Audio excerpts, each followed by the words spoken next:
All right, Fiona Anderson back with us, and we're talking about a report coming out from the Fraser Institute. That's right. Every year, the Fraser Institute asks mining companies around the world where they'd be willing to invest their money to develop a mine.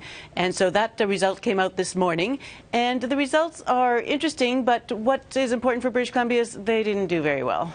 So here are the top countries that, or jurisdictions that companies are willing to invest in. Number 1 is Finland. Number 2 is Saskatchewan. Number 3 is Nevada. Number 4 is Manitoba. So you can see that actually Canadian jurisdictions do very well. In fact, 5 out of the top 10 were Canadian jurisdictions. Was BC one of those? Well, no. BC was actually 28th out of 122 jurisdictions. It was one of the worst in Canada. The only jurisdictions it beat was in Prince Edward Island, which actually doesn't have mining. It was not included in the survey. Nova Scotia, and none of it. So why is that? Well, the investment attractiveness is based on 2 things.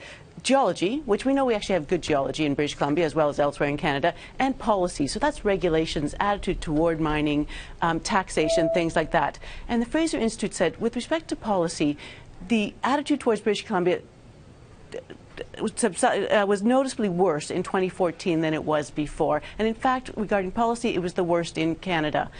So why is that? Do mining companies think ill, I guess, of British Columbia when it comes to their policy?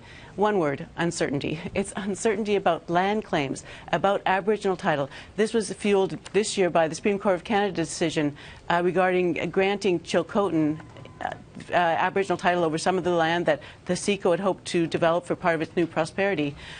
Also, there's some uncertainty because of the different levels of government that have to actually approve a mine. Again, to CECO's new prosperity proposal is a good example, with one level of government saying yes and another saying no. So not good news for British Columbia.